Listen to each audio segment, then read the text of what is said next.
आणि एक महत्त्वाची बातमी आहे, पंकजा मुंडे यांच्या वरळीतील कार्यालयासमोर आता समर्थकांनी मोठी गर्दी केलेली आहे।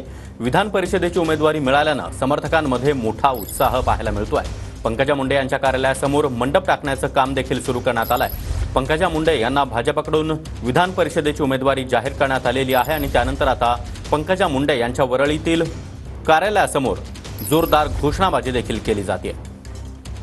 आणि या संदर्भात अधिक माहिती देण्यासाठी आमचे प्रतिनिधी विजय गायकवाड सध्या आपल्यासोबत आहेत। विजय, पंकजा मुंडे यांच्या कार्यालयासमोर अशा प्रकारे कार्यकर्त्यांनी आता गर्दी करायला सुरुवात केली आहे।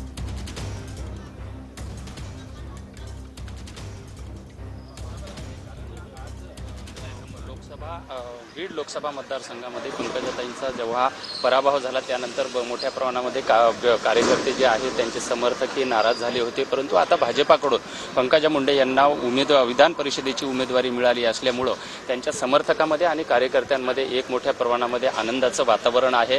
आज सकाळपासूनच जे पंकजा मुंडे यांचं जे वरळी येथील जे कार्यालय आहे, त्यांचं निवासस्थान आहे, त्या ठिकाणी बीड असेल पूर्ण महाराष्ट्रातले जे त्यांचे समर्थक जे आहेत या कार्यालयामध्ये येऊन त्यांचा आनंद साजरा करत असताना आपल्याला पाहायला मिळत आहेत। एकंदरीतच सर्व कार्यकर्ते पंकजा मुंडे यांच्या आनंदामध्ये सहभागी होण्यासाठी आलेले आहेत आणि त्यांनी मोठ्या प्रमाणामध्ये आपला जो आनंद आहे हा जो व्यक्त केला जात आहे।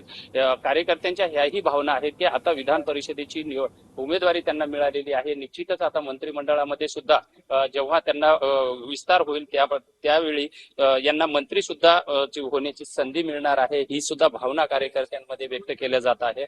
आणि कार्यकर्ते ही मोठ्या प्रमाणामध्ये आनंदी आहेत, कारण एक बहुजनांचा चेहरा म्हणून पंकजाताईकडे पाहिलं जातं असं आणि त्यांना नक्कीच विजय, त्यामुळे आता पंकजा मुंडे यांच्या कार्यालयासमोर समर्थकांची मोठी गर्दी झालेली आहे। धन्यवाद तुम्ही दिलेल्या या सर्व माहितीसाठी।